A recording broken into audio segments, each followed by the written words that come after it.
প্রথমে আমরা মহান রব্বুল আলামিন আল্লাহ সুবহানাহু ওয়া তাআলার কাছে শুকরিয়া আদায় করি যে আল্লাহ সুবহানাহু ওয়া তাআলার অশেষ রহমত, অশেষ নিয়ামত, অনুগ্রহ বাংলাদেশের মানুষের উপর।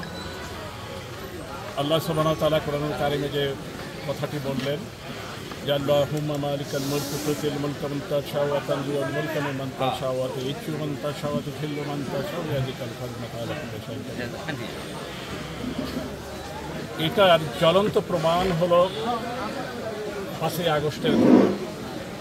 সম্মানিত অতিথিবৃন্দ, কারণ আমাদের ভিতরে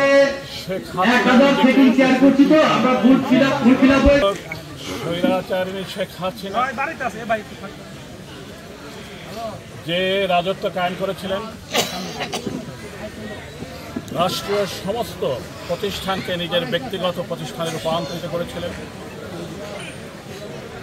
তিনি নিজেকে এই উচ্চতায় নিয়ে গেছিলেন, নিজের আত্মবিশ্বাসকে, যে তার সামনে কোনো কিছু নেই, তিনি কোনো কিছুকে তিনি কেয়ার করতেন না। সেই অবস্থার প্রেক্ষিতে আল্লাহ সুবহানাহু ওয়া তাআলা কোরআনুল কারিমে যে আয়াত সেটা এখানে প্রতিষ্ঠিত হলো 5ই আগস্টের মাধ্যমে। বাংলাদেশের সাধারণ মানুষ, ছাত্র জনতা মিলে এই স্বৈরাচারী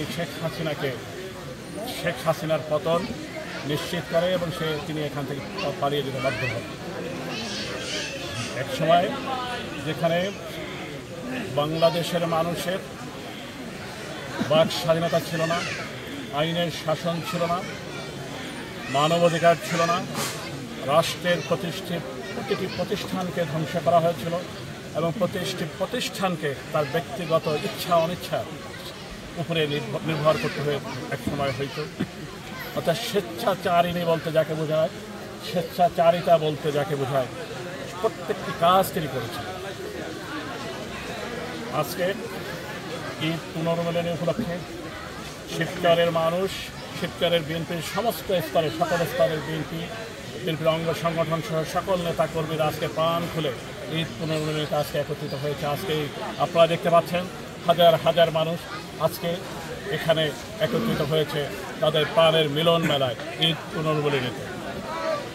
আমি আমার ব্যক্তিগত পক্ষ থেকে এবং আমার অবস্থানের জায়গা থেকে আপনাদের সকলকে ধন্যবাদ জানাই। যারা অংশ নিয়েছেন এই প্রখর রৌদ্রের মধ্যে কষ্ট করেছেন, সকলের কাছে আমি কৃতজ্ঞতা জানাই, ধন্যবাদ জানাই।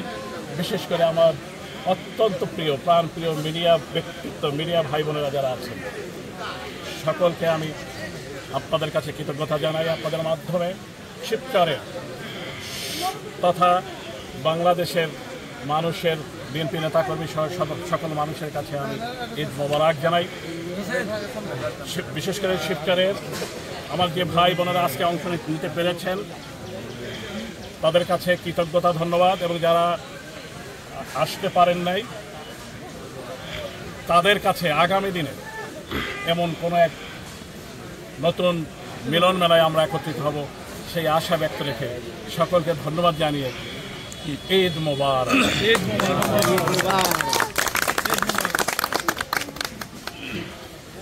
এই মুহূর্তে আগামী দিনে দেশবাসীর কাছে বার্তা একটাই, বাংলাদেশের মানুষ অত্যন্ত সাহসী মানুষ। বাংলাদেশের মানুষ প্রত্যেকটি বাঁকে বাঁকে তাদের সাহসিকতাকে প্রমাণ করেছে যে তারা কোনো অন্যায়কে মেনে নেয়নি। ৭১ যেমন মেনে নেয়নি, ২৪ সেটা মেনে নেয়নি।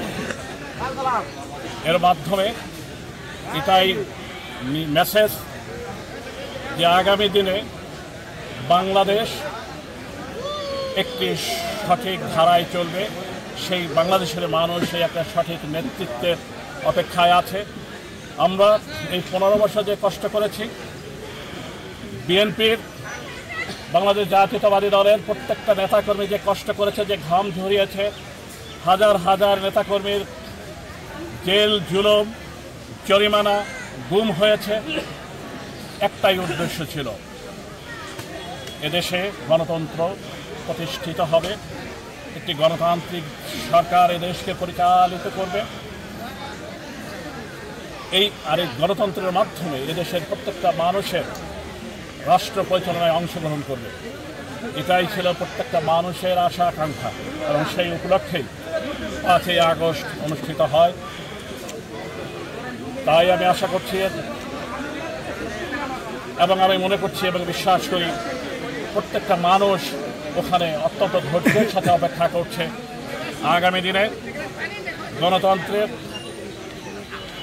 প্রতিষ্ঠার মাধ্যমে অর্থাৎ একটি সাধারণ নির্বাচন প্রতিষ্ঠার মাধ্যমে একটা সাধারণ নির্বাচন অনুষ্ঠিত হবে। সেই সাধারণ নির্বাচনের মাধ্যমে তাদের নেতাকে বেছে নেবেন। আসেন সেক্রেটারি সাহেব। ঈদ মোবারক। আমাদের শিবচর উপজেলা বিএনপির কান্ডারি, আপনারা সবাই তাকে চিনেন, অত্যন্ত পরিচিত মুখ। এই কঠিন মুহূর্তে বিএনপির 15 বছরে স্বৈরাচারিণী শেখ হাসিনার 15 বছরে যে কঠিন